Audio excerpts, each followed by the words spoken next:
The Running Man. Do you know that's the name of a dance move actually? Yeah, let me show it to you real quick, just real easy to do here. Oh yeah. Didn't know I could pull off moves like that. Be happy I'm not reviewing a movie called The Twerk.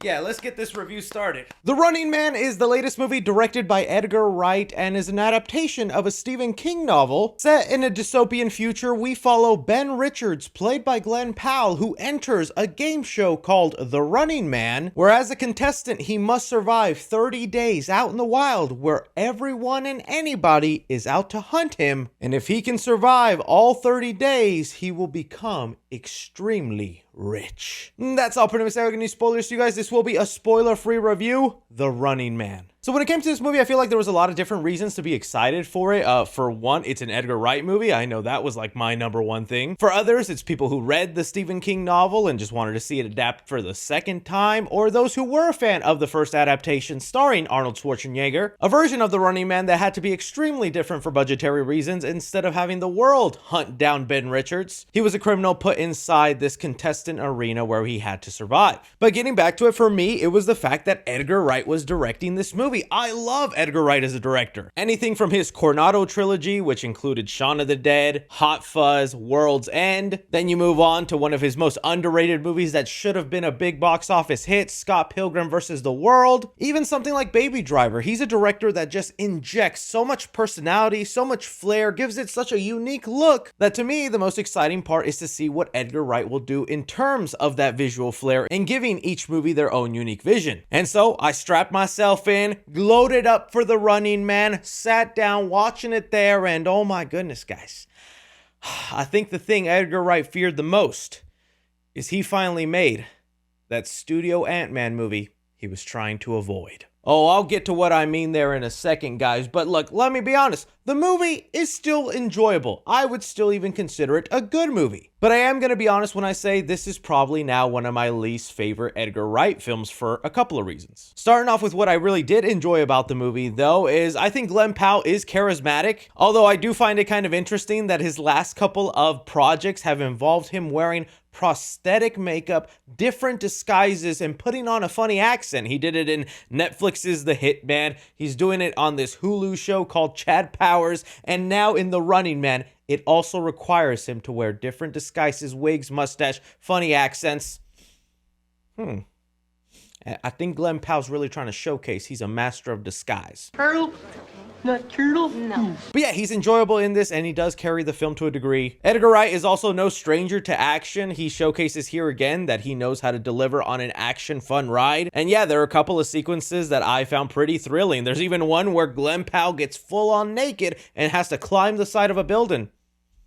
That was enjoyable. I'm not going to explain why, though. But it's things like that, and obviously you've seen in the trailers, there's a Michael Cera cameo. Or I wouldn't really say cameo, he has a decent-sized role in the film, but I mean, there's teases of his scenes where he's taking down a bunch of agents. That was all fueled with Edgar Wright action fun. The premise in itself is also just such an entertaining idea for a movie. I mean, this is a film that I could see them just keep remaking and rebooting every couple of years, because who doesn't like the idea of just being a one man trying to go out in the world and everyone's trying to hunt you down one by one. They pack a lot of fun stuff in there, and heck, I'll say there's even some commentary that at times does get a little too pushy in its message and preachy, but it was also scary relevant to our times. You know, people will point out that the original Stephen King book had the film set in the year 2025, and that's the year we're on now. And there's a big plot point in here about media propaganda and altering videos in the same way that AI can just create realistic things that are so hard to distinguish from reality to doctored. And that was the stuff in The Running Man that I just found the most like, oh dang, I mean, we're living that right now. But those are kind of like the biggest highlights for me with this movie. It is an action fun ride. Glenn Powell is an interesting character to follow. You feel for his journey and his motivations for why he joined The Running Man. Relevant and new enough commentary that fits into things we're dealing with today. But if I had to be honest on my negatives or things that underwhelm me with this film is I really do think The Running Man is one of the films that packs the least amount of personality in Edgar Wright's filmography. That's, I think, what most disappointed me about this movie is that if I watched this movie and you didn't tell me who the director was, it all ended, it finished, and I was like, hey, that was pretty fun, that was enjoyable, and I look over and I was like, so who was the director? And you tell me it was Edgar Wright? jaw to the ground. I'd be like, what? No. I would know if it's an Edgar Wright film. He has a very distinct, kind of fun flair personality. It would have felt like it had more character to it, and I will say this was, I feel like, the most studio safe and generic an Edgar Wright film has ever felt. I'm not saying every one of his movies needs to feel as personality heavy as something like Scott Pilgrim versus the World. I mean, to me, that's the film he injected like the most fun and unique visuals to, right? But that's because it was a video game / comic book brought to life, and there was so much to behold in there, and it's one of the reasons I get most sad that that film didn't take off. But I'm glad it has a life of its own amongst film fans. But when looking at his films like Shaun of the Dead or Baby Driver, there is a distinct, clear style, and there is a rhythm to Edgar Wright films that just make them feel so fun and easy flowing. The Running Man has a runtime of like 2 hours and 14 minutes. That's what it's showing me right here. And you do feel a slogging pace. You do feel an odd rhythm to it. Like, I don't know if maybe there was more and the studio mandated him to cut out things, because I'll even say like the first 20-30 minutes of this movie leading into him finally being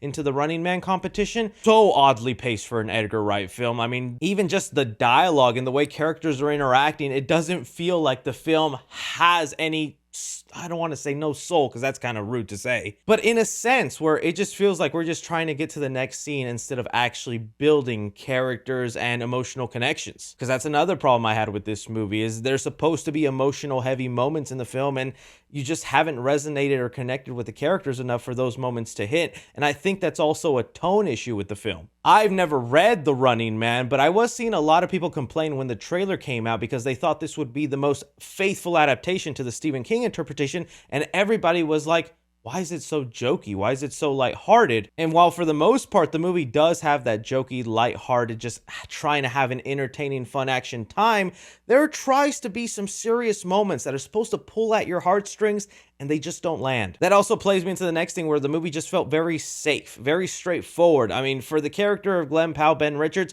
a lot of things were just so convenient, so easily handed to him, where I thought the fun of the film was going to be seeing him trying to outsmart these people chasing him, trying to outwit them, but it really ended up feeling more like plot armor, where he would just meet random character after random character that would conveniently help him out in his journey, and not so much out of his own accord. There's even deeper issues with the movie that if you really sit back and think about, you can really start to pick at it apart. And I'll tell you right now, from the way I felt as the movie ended while I was sitting in the theater, to the drive home, to me sitting down, turning on the lights, the more I'm thinking about the film, the less I'm liking it. And I think a lot of that stuff comes to how messy the ending of this movie felt, where again, all the conveniences and things the movie was throwing at you just kind of perfectly aligned for the character. But even playing devil's advocate with myself for a second, this definitely is a situation of, it's a decent, enjoyable, good movie that I saw, but I'm holding it to a higher standard because I know what the director is capable of. And even just getting back to the thing I was mentioning in the beginning, maybe a harsh thing to say, but as many of you know, Edgar Wright was at one point supposed to direct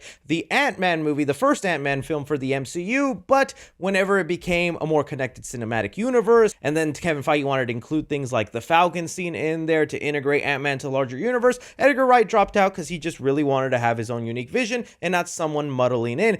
To me, like I said, this feels like the most cookie cutter, clean, studio person kind of over his shoulders, making sure everything kind of hits a check mark that audiences expect in a blockbuster film, with a lot of the usual Edgar Wright personality missing from it. And so that's why I was like, dang, he ended up making that Ant-Man movie he never thought he would make. But again, even to its credit, the film I find the least interesting in Edgar Wright's filmography is still not a bad film, and something I would recommend people to watch if they're interested. So when it comes to Edgar Wright's The Running Man, I'm gonna give action 3.5 stars. Like I said, there are those moments where Edgar Wright does have fun with the action scenes. I would have loved some more uniqueness in them, because some of them do teeter on generic, but it's still action filled. Commenting the movie, I'm gonna give it 2 stars here. There is a lot of like one-liner type of humor, kind of throwing it back to the 80s and 90s action days. Glen Powell is mainly able to pull that off, but the humor isn't as witty as other Edgar Wright films. Drama in the film, I'm gonna give it 3.5 stars. The central story and the motivations that Ben Richards have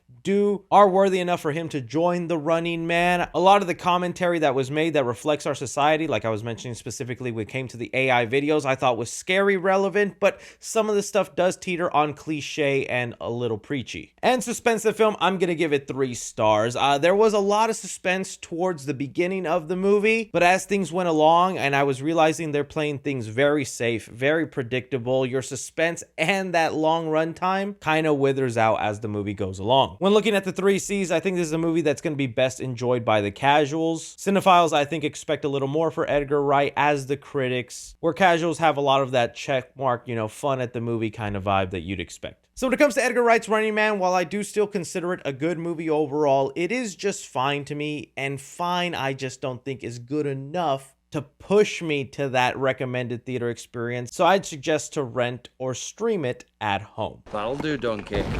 That'll do. Again, that's just my opinion on the movie, guys. I'd love to hear from you what you thought about it. For sure, if you're super interested in it, go check it out. But I think people on the fence, like I said, you could wait for this to pop up on streaming and rent it, and then you'll enjoy it just as fun there. Let me know what you guys thought about The Running Man, whether you enjoyed it, you disliked it. Are you like me, where you were hoping there was more Edgar Wright personality into the film? Anything or everything, be sure to like, subscribe, follow me on Twitter at 3C Films or on TikTok at 3C Films. But as always, I'm Chris. Take care.